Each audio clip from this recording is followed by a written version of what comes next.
Hey everybody, this is Sheets, and I'm going to be going over the UFC card for this Saturday from a DFS perspective. Just a couple of scheduling things. I don't know if I'm going to be able to do a lineup construction video because I'm going to be away. If I can do it, I will, obviously. And if we get the Sims up and I get everything sorry about that. And if I get everything kind of all my data, I can do it tonight. But I don't think I'm going to be ready to do it tonight. So I'll probably end up putting in my lineups from where I am, and don't think I'm going to be able to do a lineup construction video. If I do, you'll see it, but don't expect it. So it is a 13 fight card, and I do think that it is going to be very very high scoring. You have two 5 round fights, which automatically makes it up probably a high scoring slate. In addition to that, many of the other fights have you know have action. Let's put it that way. If they don't have great inside the distance lines, you have good style matchups where one fighter has a grappling upside that we can maybe overweight. So it's going to be a good DFS card. I believe that you'll be able to get unique enough to win the big, at least compete for the big prize without going too crazy. Um, so let's kind of get into it. And we will get to these two main events, which are just both really, really intriguing fights, both from a regular perspective and a DFS perspective. But okay, first fight, we have Hyun Sung Park versus this guy's name I am not going to begin to pronounce. But what we're going to get to is a common theme throughout this card of, well, two themes. Number one, you'll have a couple of fights with I think have incredible variance as far as the line goes. You'll have a couple of fights that just rate to be car crashes, and then you have these weird matchups between grapplers and strikers where the grapplers have such a huge edge if they can get it going, and we'll get to that. But this one here, I think Hyun Sung Park is a pretty good favorite at 8,700. He's got a good combination of a decent inside the distance line, which is what, 200, something like that. Let's see. Hyun Sung Park inside the distance is probably even better than that. I mean, it's plus 110. Uh, Plus 110 for a $8,700 fighter is extraordinarily strong. And he also has grappling upside. I mean, this is extremely good.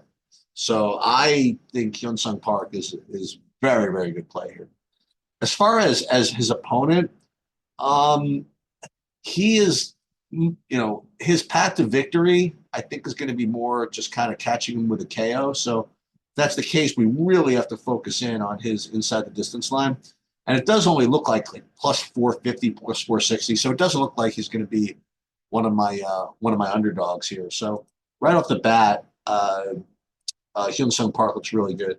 So this next fight, I don't really get into this part of the equation too much, but I think this line is ridiculous. Right? See, you have what's his name, Anshul Jabli, and he came in February of 2023 as a pick'em guy, and he got a big time KO after two takedowns, and he got a KO. He was going to be the savior of Indian mixed martial arts.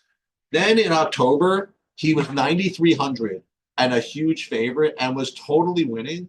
And then he just basically got tooled on in the third round. Like if you look at it, you have Mike Breeden who just was kind of yelling at him and just getting under his skin, and Jubilee just kind of collapsed physically and mentally in that fight and just got KO'd in the third round. But he was certainly winning going into the third round. Not to mention the fact that Breeden came in freaking 5 pounds overweight. So Jubilee had to fight and got 5 pounds overweight. He showed his honor and saying, I'm going to fight anyway. And he was winning. And I mean, look, if this goes another way, is there any chance that he's like plus 4-1 against this dude? I really doubt it. So I do think that this line's kind of a joke. I mean, who is this dude? I mean, like he's another guy he's from Australia. Okay, so that's why he's getting all the love. They're bringing a guy in who they don't think is that great anymore. They're going to show him off against this Australian. Okay, I guess, but I mean that's a lot to ask as far as making this leap of faith here. When you have this guy who's beat guys that no one's ever heard of, and he's not like he's even undefeated. He has a loss here. I don't know about this. And then when you get into the price, he's 9,600. I mean, presuming this line is good, let's see. His inside the distance line is minus 140. I mean, that's okay, I guess, but not at this price. I mean, tell me that he's going to get 4 takedowns and a lot of ground and pound. I'll believe you, I guess, and put him in the mix. But I think this is a terrible play. I mean, I do. I mean, you have a slate here that's going to score. I don't want to be messing with this guy who's got no resume against a guy who has shown the ability to get takedowns. So at the very least, let's just say that this guy's better. There's also variations where he spends one round on his back and then comes back and wins, but that doesn't score well either. So I'm not interested in this play at all. The other side of this, the problem with the other side of this play is that, well, I mean, what problem is there? You know what I mean? Like if he wins, he's going to get takedowns, I believe. So that's going to score. It's going to be tough to get the win, like I said, because among other things, this is in Australia. So I think if it's close, they are going to give it to the minus 600 favorite. So I guess this fight sort of a pass. Now, if Khalid was going to be very, highly owned, I would say, take Jubilee for the leverage. The fact is, he is plus 5 to 1 to win. So I don't know. The whole fight's probably just a pass. I guess Khalid's going to win, or Khalid is going to win, but this is an atrocious play. All right, so Kevin Jessett against Mikhailov. It's sort of an intriguing matchup because if in fact Mikhailov wins, it seems as though he's going to be doing it by getting takedowns. I mean, he has submissions, he grapples. I just don't. I hate to put it. I just don't see that happen. It's like I don't know. Like Jusset's big. Jusset has decent grappling of his own. I don't know how this is going to happen, honestly. He's plus 2 to 1. So I guess 33% of the time he's going to get there, I guess. But is that even going to be enough? Like if it's some close fight where he gets takedowns in 1 or 2 rounds, is that going to, he wins with 80 or 85, is that going to be enough? I don't think so on this card. I don't know. I think you need a little more juice.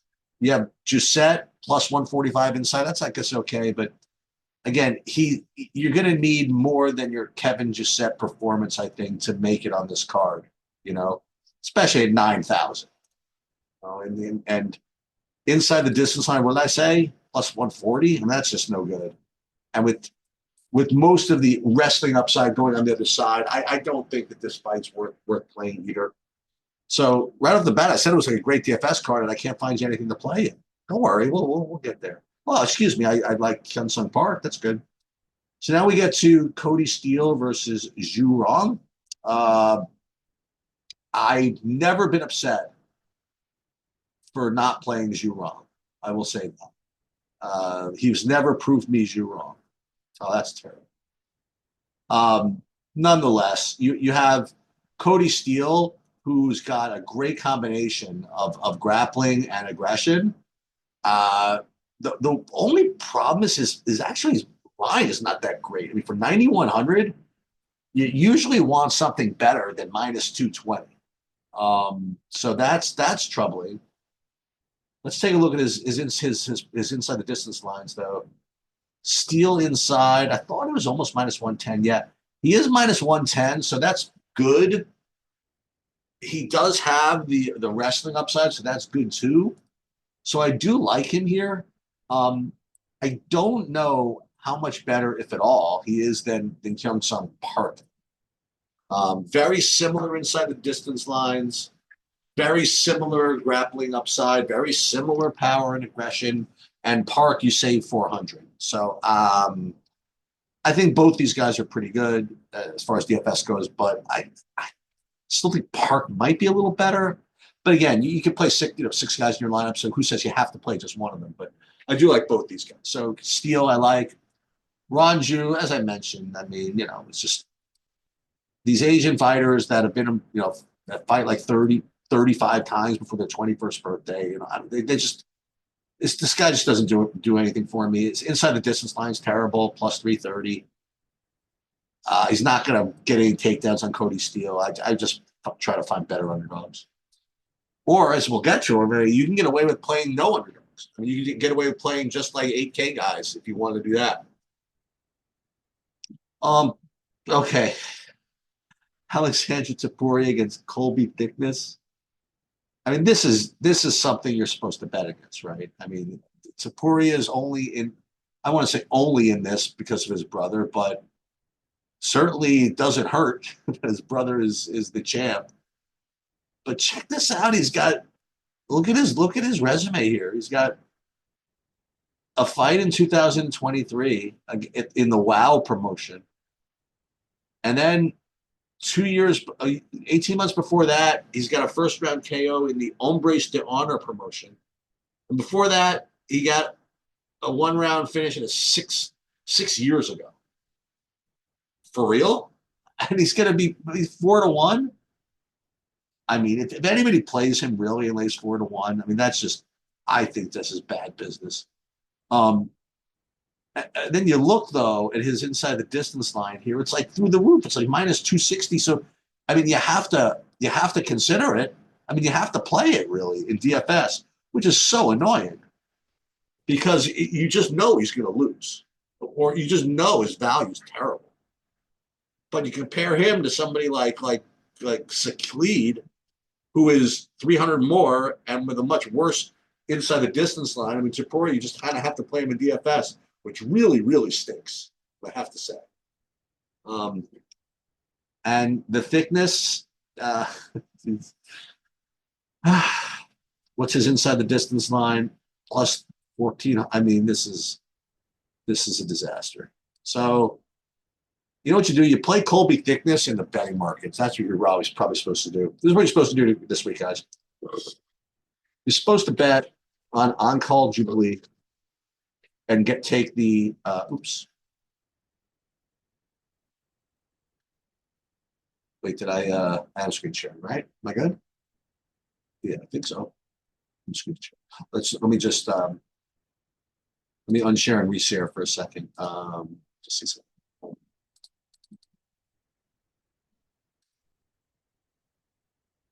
Share.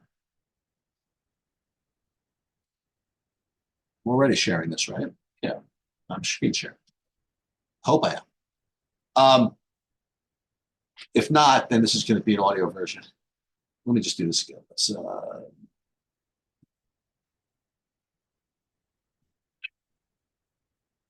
pause this.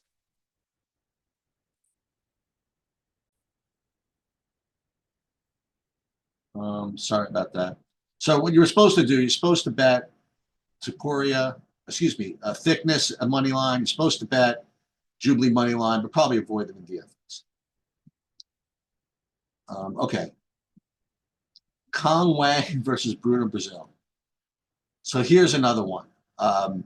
You have Wang Kong, who was minus 1,000 and got finished in her last fight, and nobody cares. I mean, she came in, she came in to the promotion, okay, as a minus 1,000 favorite against Victoria Leonardo, and she looked fine.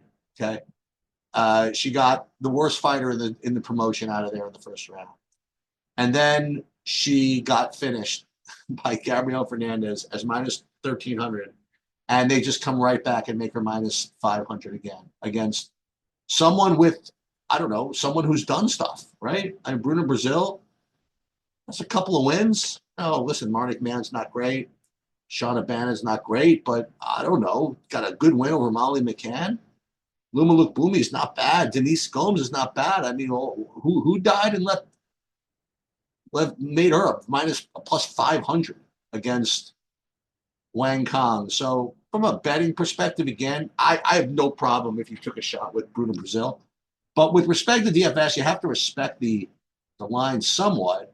But even still, at 9,400, you need to get her out of there in the first round. And you look at her inside the distance line. Let's see. It's plus 140. I mean, it's just not good enough. So she's just going to be a fade. There's just so many better plays here than to play her. Park. Uh, who else did I say? Kevin Steele. I mean, even Taporia. Light years better, even though I think Taporia is going to lose. So Wang Kong, I think, is a complete throwout at 9,400. And unfortunately, Bruno Brazil doesn't win often enough to play her, and Wang Kong, I don't think, should be popular enough to go get the leverage. All right, so we've been through 1, 2, 3, 4, 5, 6 fights, and it seems like I don't like anything. And that now we're getting to some good stuff here. So right off the bat, Borishev versus Tom Nolan. I mean, these guys are going to go after it, and you have a big time, middling price range of 8,300, 7,900. You're going to probably have to play this fight. I mean, you look at I'm sure the inside and distance line are going to be probably like plus 180 on both sides, plus 200. Let's see. Nolan plus 175, Borishev plus 120, whatever. These guys are just not going to be shy. They're just going to go after it. And you should really play both sides of this. Nolan, what he lacks in the same finishing upside as Borishev, he makes up for it with the possibility that he can get takedowns. Now, not that he's shown too much of that, but Borishev is such a reputation for a terrible takedown defense that no one might go for it. So just because he might go for it, that I think overcomes the kind of the weaker inside the distance line. So I think both these fighters are smash plays, and you should make sure to get both of them. I mean, if you're playing multiple lineups. Now we get to like a few fights where we started with the Tom Nolan one, but well, we're going to get to the wrestling versus striking ones in a minute. Gabriel Santos versus Jack Jenkins. I don't know. I just think that Gabriel Santos is a very strong play here. I mean, I don't know if his inside of distance line is going to be that great. Yeah, I don't think like plus 260. That's not that great, but he's got grappling. He's got takedown upside. The only thing that bothers me, I don't know, is that Jenkins with his leg kicks. If he gets that going, maybe I don't think he can smash, but I think he could kind of take the air out of the ball, and kind of reduce the upside of this fight. So I think that Santos I do like as a play, but I put him below those other two that I talked about earlier, but below Steele and below Park. So I do like him, but I just think because of the style of Jenkins, maybe I just don't think that Santos can get it going, as much as maybe Park and Steele can. I mean, Santos could, but I think that Jenkins can kind of, stifle the fantasy upside to some degree. And Jenkins, I mentioned, I mean, he's just not a guy that scores a lot, at least as far as I'm concerned. And Santos is going to be the more aggressive fighter, and I don't know. So for me, it's Santos, and then not much Jenkins, if at all. Jake Matthews versus Francisco Prado. Francisco Prado is kind of exciting, and when you get to the inside the distance line, I bet you they have a very similar inside the distance line. Let's see. Yeah, they're both pretty much the same, actually. The difference is that, well, first of all, Jake Matthews, I wouldn't say I don't think the difference that he wins more often. Obviously, he wins more often. He's the favorite, but I think he's got more takedown upside, and I think that that's certainly in the cards here. So his upside makes up for that's going to come from grappling, makes up for the lack of it inside the distance line. But again, he's gonna be a little bit below. I mean, forget support for a second. He's a different type of play. Like all four of these look very similar. The somewhere between 8,700 and 9,100. They have some takedown upside, but you see these top two have just a much better inside the distance line, and I think enough to overcome these the extra price you're going to have to pay. But I mean, again, for GPPs and to get different, I think the Matthews and Santos are both really good. Um, Prado, I mean, I kind of hit the nail right. I kind of talked about it, right? If his inside the distance line is going to be very similar to that of his opponent, and he's 7,300 or something, I think he's actually a pretty good underdog here. Plus 320, it's going to be aggressive. Yeah, so I think he's kind of in play here. Jimmy Crute versus Rolando Bellato. Bellato, what's his price here? It's 8,500. I'm pretty sure he's got a very strong inside the distance line. Yep, it's like almost minus 110. So this fight is kind of an elite fight because on the one hand, as I just mentioned, you do have Bellato with an extremely strong inside the distance line. Like his inside the distance line is better than Park and Steele, or at least close enough. And he's 200 and 600 less than those two. And on the other hand, you have Crute with all this wrestling upside, So if Crute wins, he can get takedowns. I think he can also get a sub. Well, actually got a KO against Buskauskas, but here's a first round sub against Olszewski. We got a third round sub against Paul Craig. So he does have this in him. 6 takedowns against Menefield, 8 takedowns against Olszewski. If he gets it going, you're just going to need him in your lineup. So I think this is another real key fight. So I think Bellato Crute key fight. I think Borshev Nolan key fight. And so far I've really just gotten rid of like the big favorites. Well, actually that's not true. So Topuria I like, but I think Kong just terrible play. Khalid terrible play. Giussette probably a throwout. So you can make your lineups without a lot of these big underdogs because you don't really need to get up to the big favorites. Okay, so 3 left. Here comes Car Crash. Talison Teixeira versus Justin Tafa. I think both these guys probably are minus 110 under inside the distance, which is of course impossible. But let's see. Tafa inside plus 165. Teixeira inside minus 120. How is that possible? Is he even the favorite? I didn't even know he was the favorite. He's the favorite? Anyway, it doesn't matter. I mean, these two are going to jump in the middle of the ring and they're just going to just swing at each other. And someone's going down in the first round and the other person's getting 100. That's just the way it is. So I don't know if that's the greatest analysis in the world, but you think about this, it's even better than this. I think it's even better than this Borshev fight. Well, it's close though, because this Borshev Nolan fight could still deliver if in 3 rounds. Because of all the volume. If Nolan and Tafa don't finish each other in the first round, then it's gonna be horrible. But either of these guys are just incredible plays. So Tafa, Teixeira, it's another key fight here. So what you're looking at is Bellato Crute, Tafa Teixeira, Borshev Nolan. Like these are 3 fights that can score and are very reasonably priced. And the reason why I bring these up is because we're now getting to the 2 best fights from a UFC perspective, which can both score quite a bit, but they're both also going to be extremely popular.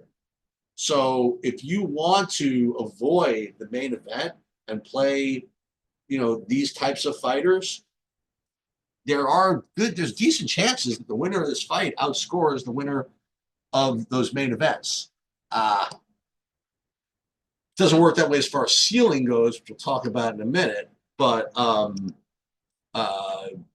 as far as like median goes, I think that these guys can do just as well as the main. But let's get into these. All right, in order, we have Zhang Wei Li versus Tatiana Suarez, and 5 rounds of this is going to be a great watch. I think you have Tatiana Suarez, who's just a freak of nature when it comes to wrestling, but she's serious injury issues over the years. And then Weili Zhang, who's just a beast, like in all forms. I mean, she can get the wrestling off she has to. She's obviously a very strong, powerful striker. She's been active, which is more than you could say for Suarez.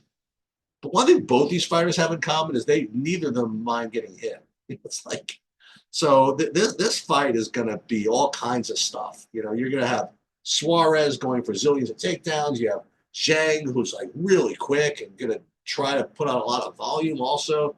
Maybe even Zhang might go for takedowns, although I doubt it.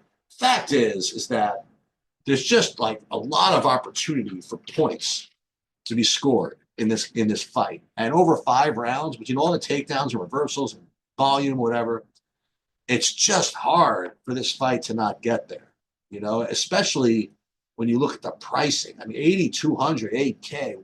Wow. Like if you thought that the Borshev fight was going to get there, yeah, I mean that could, but this fight is like super likely to get there. So what does that mean? Super likely? Well, it means more likely than the others, but is as likely as his ownership going to dictate? I'm not sure.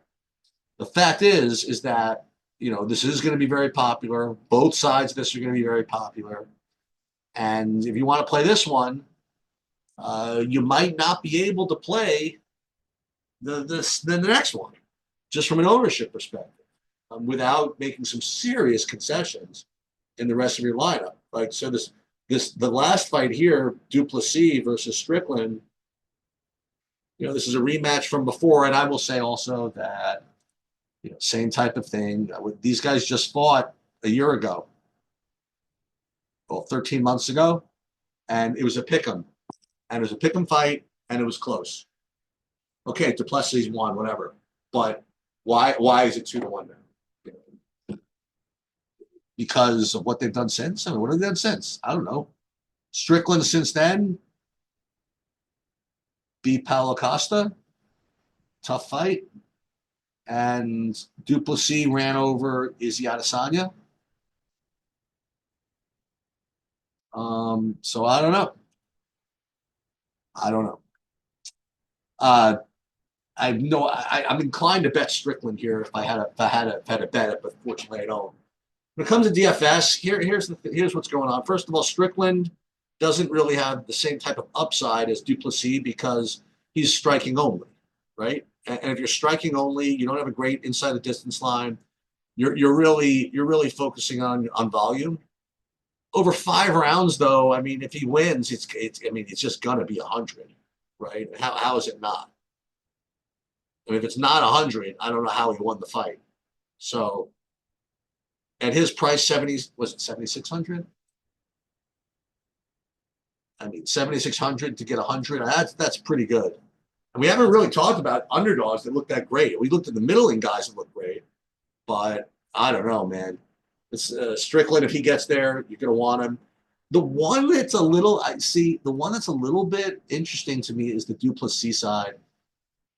When you first look at it, you think that, boy, how does he not get there again? It's the same thing. Because if he wins, he's probably going to have to get some takedowns like last time. And frankly, he didn't really do anything with the takedowns that he got. And if he tries to get away with that again, like just getting the takedowns but not following through on them, the judges might not be quite as kind. So that means is that if in fact he wins, it's going to be then more than just the takedowns. It's going to be takedowns plus work. So it's also a tough one to fade. So what does this mean? Or like I said, what does this mean to the average man? I mean, both these main event fights are really, really strong, but when you're playing GPPs, you can't just play the strong plays. You can't just go, okay, I'm going to play Duplessis, take one of these. Who's your favorite? Suarez because of the wrestling? Makes sense? Okay. So you take these two, what you could do, and then what are you going to do? You play Topuria, and then you could just play all these mid-range guys I talked about, right? You can't quite play all these guys. Play someone from the Tafa fight, maybe. Where's Tafa? Play him. And then you could almost be done. I mean, you're not quite, because you can't quite get to these guys yet. Like Hyun Sung Park, it'd be nice if I could play him, right? You know how you could play him? Like, for example, exact same thing, and you put Strickland. I mean, like, so it's easy to play this way. And because it's so easy to play this way, everybody's going to do it. So in the GPPs, we're going to have to figure out some ways to be different, which we will do when I do my lineup construction video, which you might not see, which is sort of annoying. But that's okay. It is what it is. So like just for example, like you put Strickland in here and then you put, so do you want to play around, you know? Like this is like this particular lineup, but like for example, is going to be duped what 100 times? You know, it could be, you think about it, if it was so easy for me to do this, then it's gonna be so easy for everybody to do this, and then people will say, "Oh, I'm gonna be really sneaky. I'll play this and leave 300 on the table." Congratulations, that's gonna be due 80 times. You know, so it's an easy, and then you know what you do instead of play Park. Remember, instead of that, then you can get to like Santos, Jake Matthews, um, Bellotto, and leave money on the table, for example. So there's a lot of ways to make good lineups here. Question is, which are going to be the ones that are the most unique that have a chance to win? Uh, Again, I hope to get to that piece of this maybe tomorrow, Saturday morning. I doubt it, but aside from that, at least I hope I've given you a good framework for how to attack this slate. That's going to do it. Good luck, everybody.